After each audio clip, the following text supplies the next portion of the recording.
Today on the Pivot series, we are going to have an incredible conversation with photographer, artist, and storyteller Aniya Emtage Legnaro. Oh, this is going to be one for the ages and probably one for the books because she could probably take enough photos to make a book of you. But we'll let her tell you the story of up, down, and back up again. It is the pivot of pivots.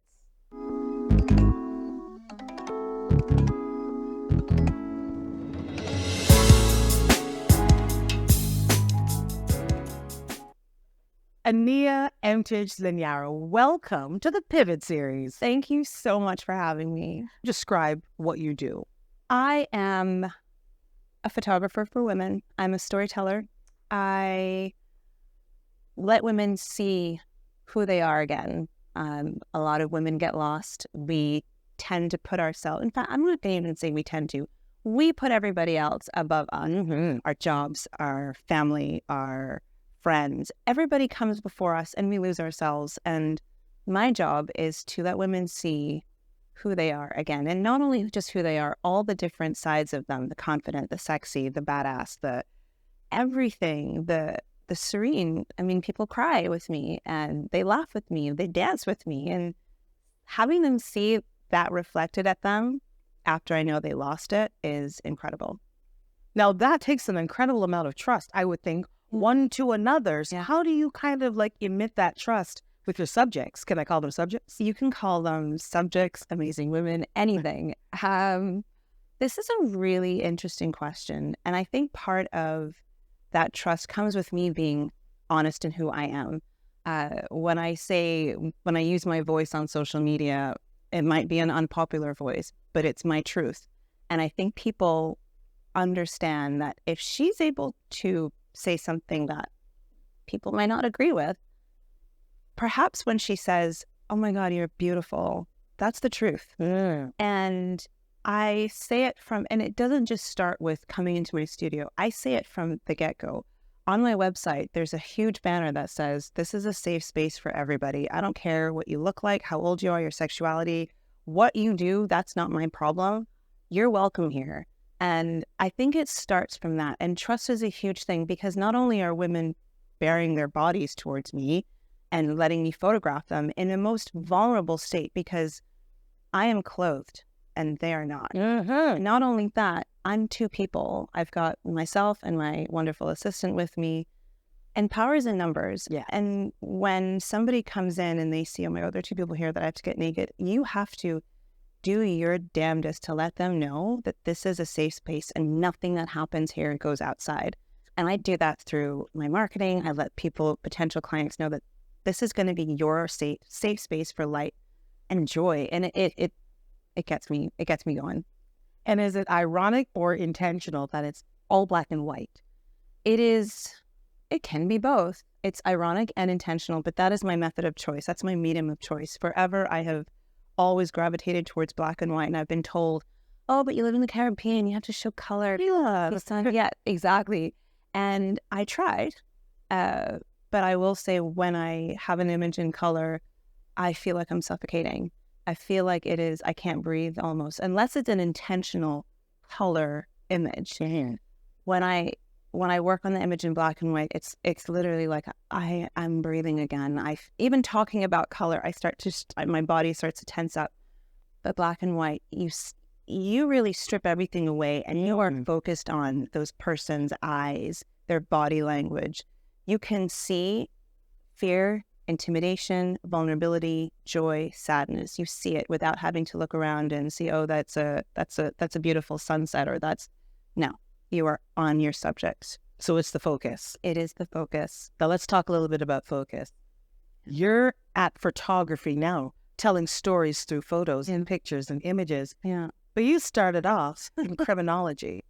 Explain that measure of focus for us. I am a criminologist. I have always been fascinated with the weird and the dark and trying to figure out why, and mystery.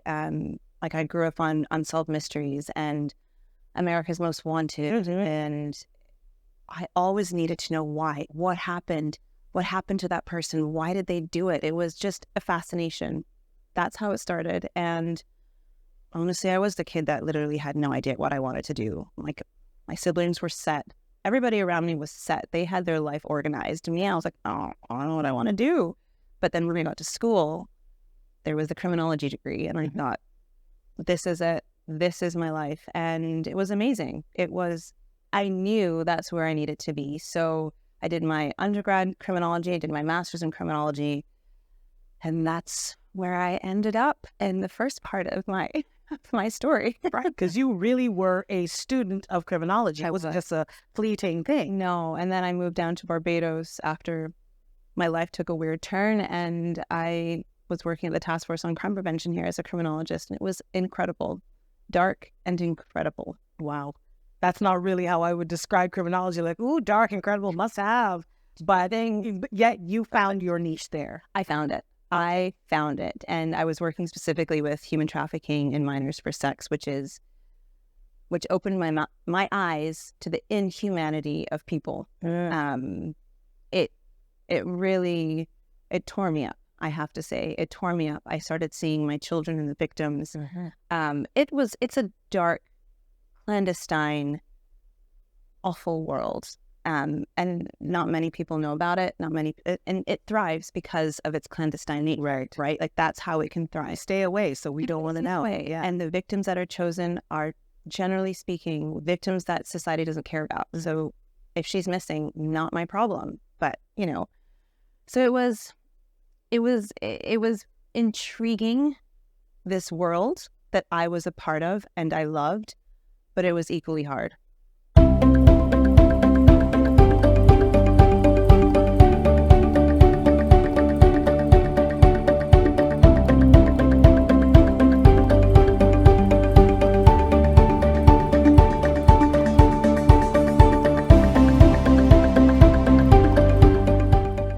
Now, recently on social media, you had posted something, a bit of a truth tale, and you spoke about your two different lives, as you just pointed to here. What happened? What made the change for you? Because it wasn't just a location change; it was a life change and a career change. Oh yeah, that's a heck of a pivot. That's the most pivot. People do one. You did three. That's the pivot. Yeah. And the pivot came when I was traveling. I was going to India with my then boyfriend, new husband. We traveled. We planned this amazing trip to India and Nepal, but I needed more money. And so one of my best friends said, well, take pictures of my family, because I always took photographs. Always. That was just part of me. And she was a connector. She's like, I'll share them with my groups and maybe you'll get some money. So I went. I didn't get the money beforehand. But I got it after, right? Like, when I was in India, I got all these inquiries and would you do my family? I saw her photos. They were beautiful. And so for the next couple of years after we got back, I was criminologist during the week, doing really hard shit. And then on the weekends, just having a blast, making memories for families. And it went on for a couple of years, and the darker the work got and the brighter my weekends got. I was like, what am I doing? Like, why? I need more light. I need light in my life. I need more light. And so I made the decision in August 2015 to resign. Now, the story is great, but there are also some bumps in the road, which we don't want to get into the dark side because you already had enough darkness. But there was a point at which Nepal would have been the furthest thing from your mind, because we needed gas in the tank. Yeah. We needed food on the table, and I have two babies. Well, yes. And that was a pivotal moment for me. And it was a moment when I went to the supermarket with my two babies in hand, and I went to pay with a credit card, which was with my joint account with my ex-husband in a different place. And I went to pay, and it just got declined over and over. And I called the bank, and I was like, what's happening? They're like, oh, the primary account holder took your name off. And I was like, but I have nothing right now. Like, I have nothing. This was before my job. And it was terrifying. Wow. It was terrifying. I don't know why I picked up the idea of pedicures. I was never trained in that. I was never trained in anything to do with beautifying anybody, because I didn't do it for myself. I didn't take care of myself that way. But for some reason, I thought, I can do feet. I can charge $20, and I can at least put that $20 for both feet? For both feet, yes. You in my earlier years. I need to apologize, everybody out there who I did their feet. But someone said yes, it's okay, sure, Yeah, right? So I mean, people said yes, and I know it was out of, a lot of people said yes out of feeling sorry for me, out of just helping me. And friends could have been like, I'll just give you $20. Right. And I'm like, no, I'm going to earn those $20. And it was probably one of the most demoralizing, lowest parts of my life, but I needed to do it. I needed, everybody knows that gas, like, just fill it up tonight.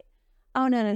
$20 is good. Like, Just trying to get home. just trying to get, Yeah. just trying to get home and get those kids to school the next day.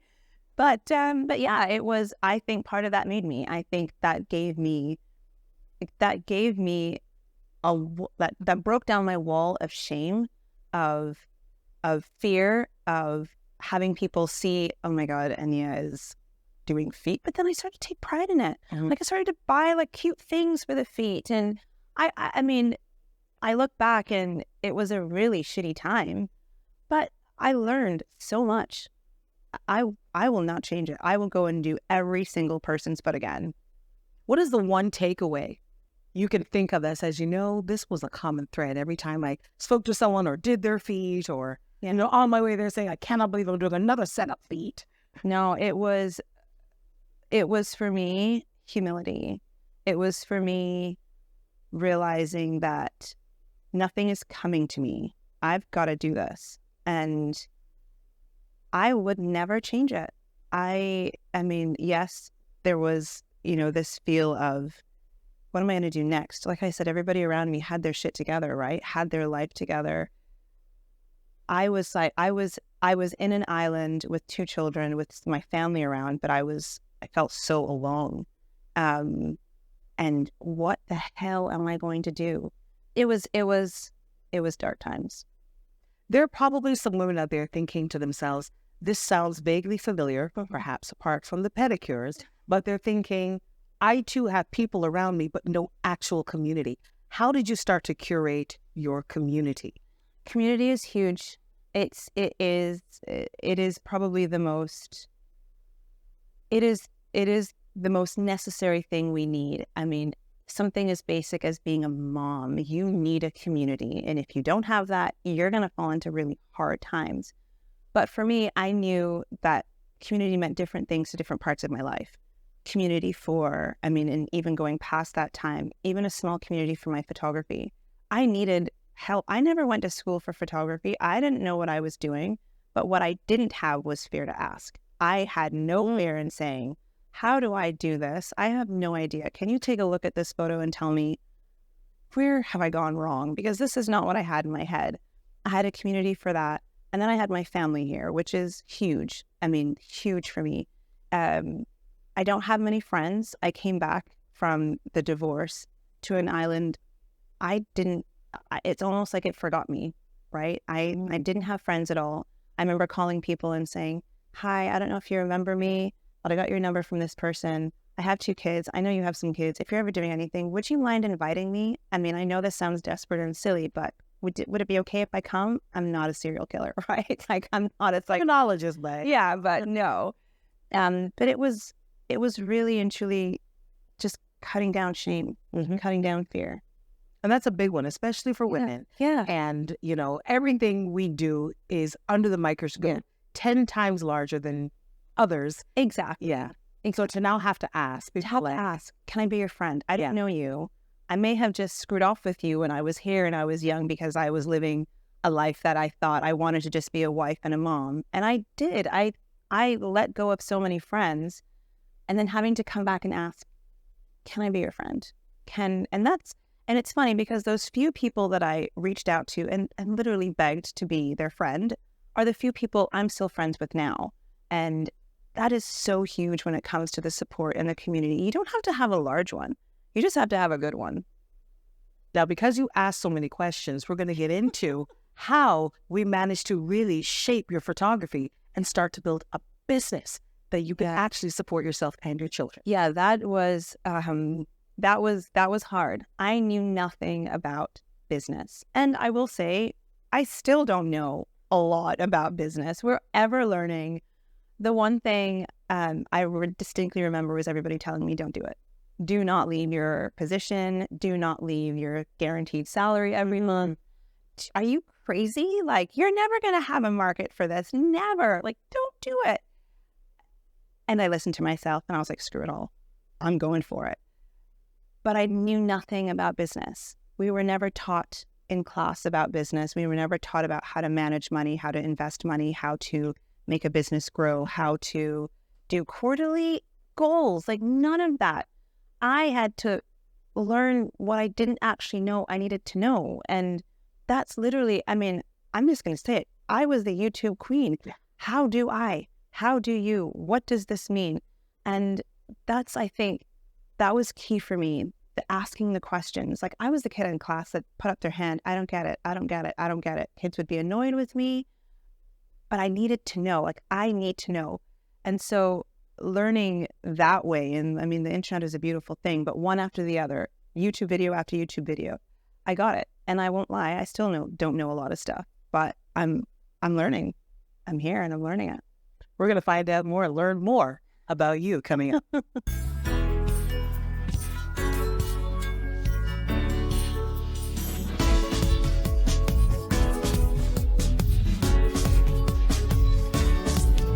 It's a fine world, your wine world, the finest wine and liquor store.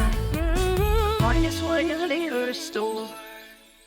I want to circle back to these well-meaning friends, and I believe that they meant well. Yeah. When they said, please do not leave this good secure check. You know where you were. Look at where you are. Why would you dive into something that was a virtual unknown, even in an artistic space? Oh, absolutely.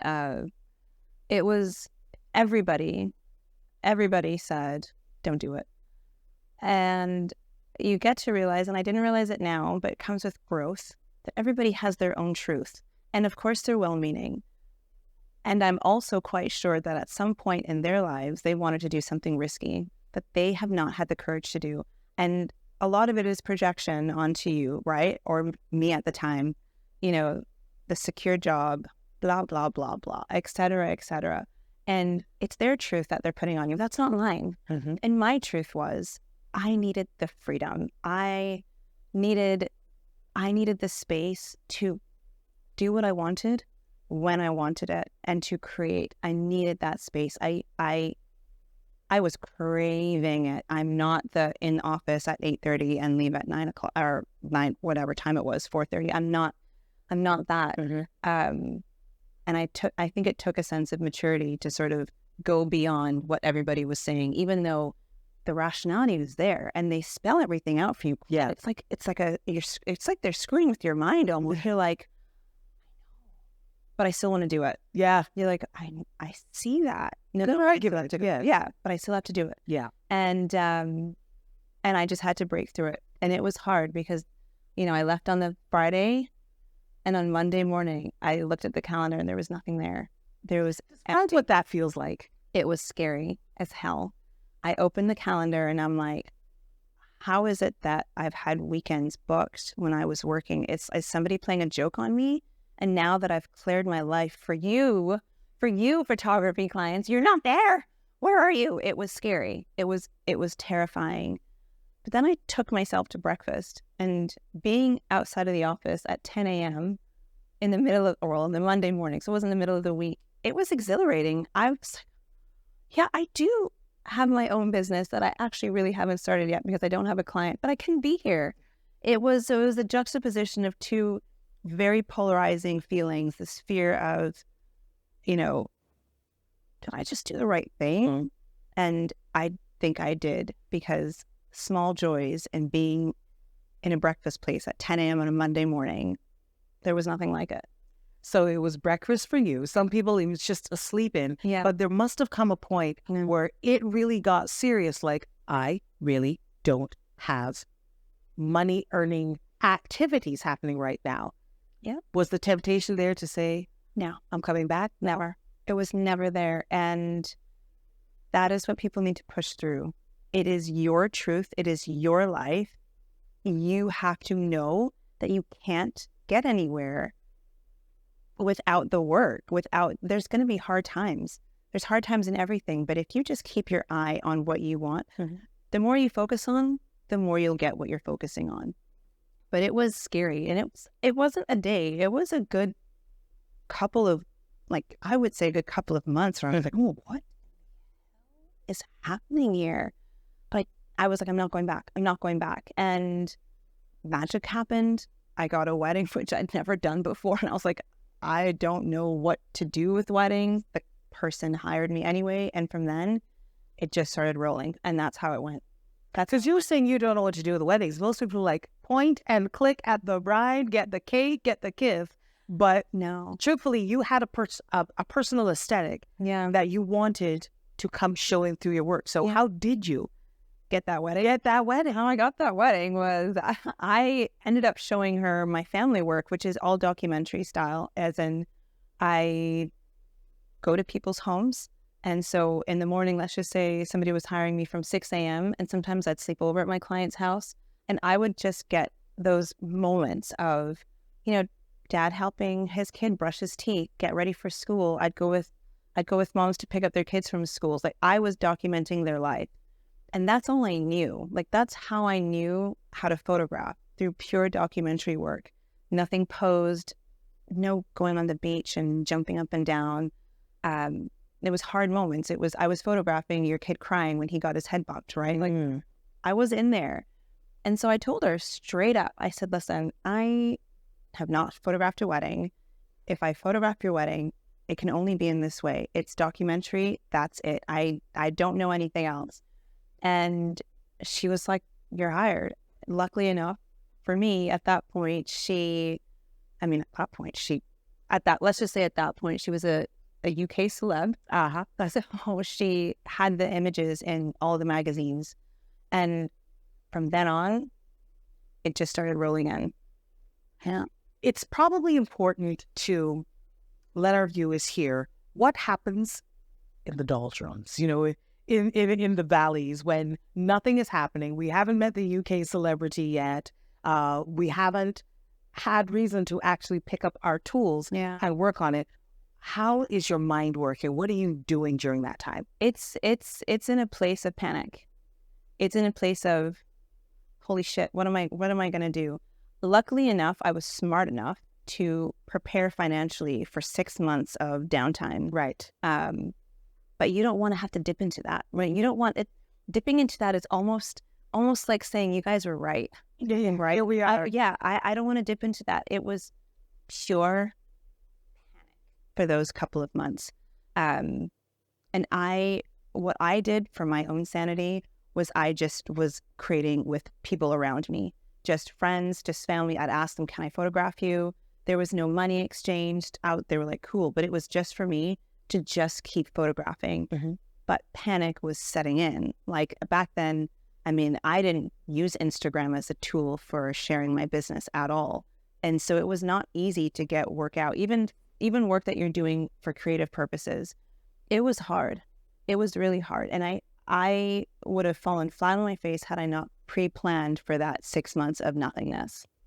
And that's just hardcore financial truth. Prepare for your 6 months because you don't know when it's coming. Yeah. Absolutely. Yeah. So it's a good thing that happened. Yeah. Because what do you tell your children during that time as well? Mommy's not out there with the shoots, with the camera, with the this, with the that. They're like, are we okay? Are we okay? Yeah. Exactly. And I prepared for that cushion. I really did.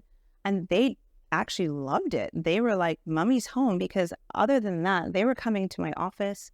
They were spending their, Easter breaks in the conference room. It was not nice for them, but where else are you going to go? But now they had Mommy there. They could have cared less if we had caviar or sandwiches. As long as Mommy was there, it was fine for them. This actually has a shot of espresso. That's it. And this is the one. Oh, yeah. Yeah. There we go. But you see this one right here. That's the one. The one that's going. That's the one. Cheers. Chai tea. Thank you. Oh. Oh, this is very good. Well, this right here is a well-earned break, but I know the rest of this story, that's the real tea. So let's talk about your children. Do you bring them into your business? Not just the conference room, but do you bring them into what you're doing? Yeah. So my daughters, the two little ones are very small. So better not. But my daughters helped me quite a bit. They were my assistants for my weddings. That's pretty much where they came in. And it was hard work. And, I brought them on. They started coming on when they were 12 and 13, coming to family shoots with me. If I needed that help, coming to weddings. And I think it's really important for kids to work. They weren't getting paid. I figure their pay is the roof over their head. But they saw how hard I worked. And I think that is key. I think kids sometimes have an idea. They just know that parents work. But when they see how hard you work, and my job is a physical job. I'm up, down, moving around, sweating. It's not easy. And I think they see mommy in a different way because of that. Their empathy towards me now as they are adults. Mm-hmm. And I know a lot of it is because I brought them to work with me from a very young age. So they would have seen two different sides, because if they're adults now, they're probably your first two when you were married and you just wanted to be the wife and mom and create that. And they would have seen the full circle of what can happen and what has happened, but also the opportunity. Oh yeah. The two girls have been my rocks through it all. They saw everything. They saw depression for 6 months when I actually didn't see them. They saw my body shrink 50 pounds. They saw it all. They saw everything. And so I think for them and our relationship, just the three of us, I'm now remarried and I have two other children, but the core is three of us because they've seen it all. They were with me when I made those calls to the bank frantically. Yes, they were young, but I know they can pull that. Kids know fear. Yeah. Fear, the embarrassment as well. I mean, there was a line behind me and I'm making calls. What's happening to the money? They've seen the hard work. They've seen me going through, where's the money? Or they've seen me rejoicing from the money's here. You know what I mean? And those two are my absolute rocks. Ultimately, we cannot tell our children how to view us, but how do you hope they see you? Yeah. So I want my kids to see me as an activist. I want them to see me as a champion for people who don't have a voice. Also, I want them to see that I am somebody who welcomes in everybody. I want them to see that I don't care who you are, what you look like, what your sexual preference is. I don't care. I love you. I want them to see that person who stands up for other people. And I also, it's a two-pronged kind of answer because I also want them, especially my girls, to see the confidence I have in myself. And it's not confidence, oh, I'm a diva. It's confidence to make a fool of myself, to try, to be able to be okay to fail. And I take lots of self-portraits, a lot. And I think it's really important for women to see themselves through a photograph, see their faces, see their bodies, see parts of their bodies. I want my kids to love their bodies. I feel like in my generation, we had a lot of body issues. My girls don't have, and not my girls, but a lot of people. I mean, they love their bodies. I remember even shaving. I'm like, there's no way I'm going out with that. They're like full on bush and just enjoying it. I'm like, okay, I love it. But I want them to be proud of who they are, in their bodies, in their minds, because if you're not proud of who you are, some guy is going to tell you what you should love about yourself. Right. And that's not going to happen with my kids. I hope.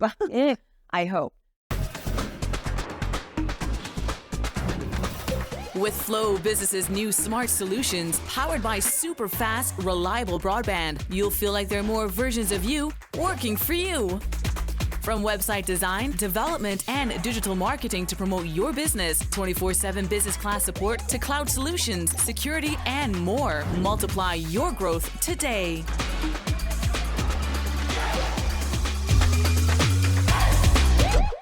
I document my children every day. Every day I photograph them. And it's not what most people think in terms of, I say, hey, can I get a picture? I've got my phone with me all the time and I'm photographing the moments. I'm photographing them in the bathroom. I'm photographing them having conversations with each other in a shower. All the mundane moments, there's beauty in them. And I want them to see, and perhaps like I was saying, it comes from my I don't know, my morbid thoughts. But when I'm gone, I need them to see how I saw beauty in their everyday. And when they weren't looking, when they were sleeping, there's beauty in all of them, in all of their relationships, and even the fighting and the crying. I want them to have books and books and books of how their mom saw them. That is amazing. That is so beautiful. So how do the rest of us get involved in this expansion? Because now I feel like I want a piece of this for my life, and I'm sure others want it. Do you see your style of business photography and storytelling branching out from beyond just these shores or just from your hands? Yeah. I love that you mentioned just from my hands, because I think when we grow, I want a business where I don't have to use my hands to reach people. I don't want to. I'm getting older. I'm not I'm not 20 anymore. There might be a time where I can't get up when I go down, and it's slowly happening there. It's slowly happening. I don't want to use my hands every single time I want to reach somebody. But for now, I'm lucky enough to be able to do that.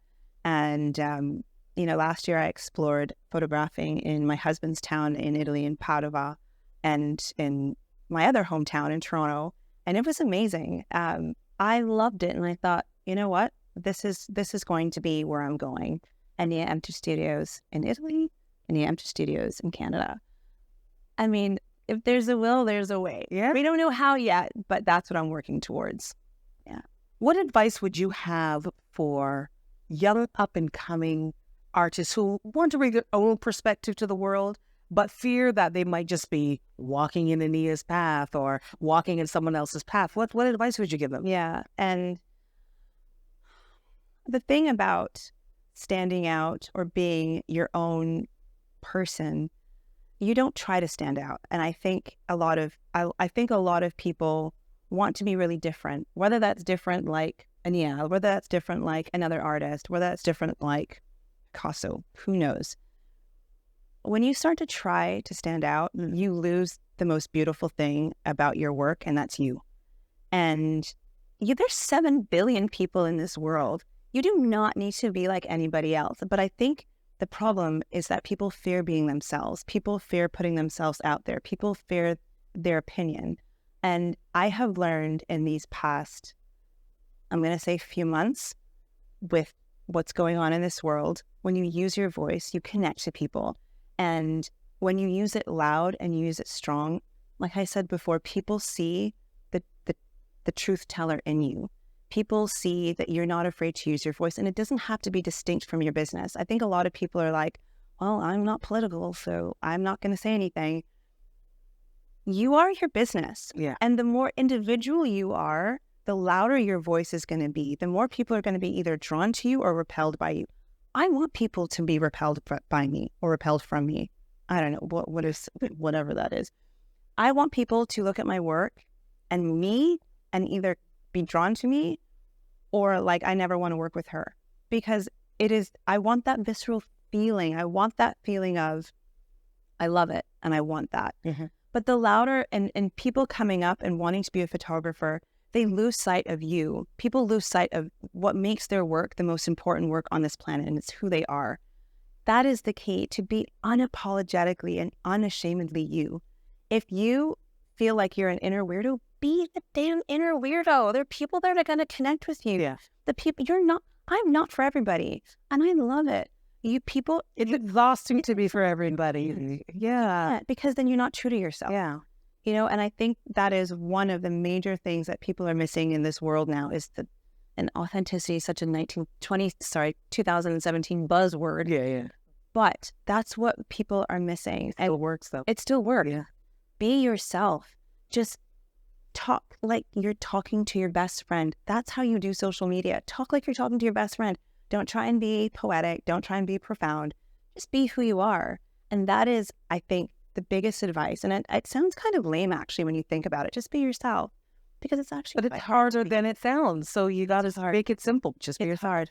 You've got to just be yourself. And it seems so simple, yet to voice how you feel, who you are, your values, what you align with, what you don't align with, you will lose jobs. You will lose jobs when you speak out about controversial things. But who are you really if you're not showing the world who you are? I don't want to be like the next person. I don't want to be like that person. I want to be me. And that's the other thing that I want my kids to see, that I was unapologetically Aniya. Like, I can fail as many times as I need to, but I'm bouncing back as this person, and nobody's going to shake that. I found this entire conversation not only uplifting, but downright fascinating. You went from the dark to the light, the up to the down, and you're back up again. But throughout everything, I have to ask you, what would your dream shoot be? What would that be? It would be photographing my dad.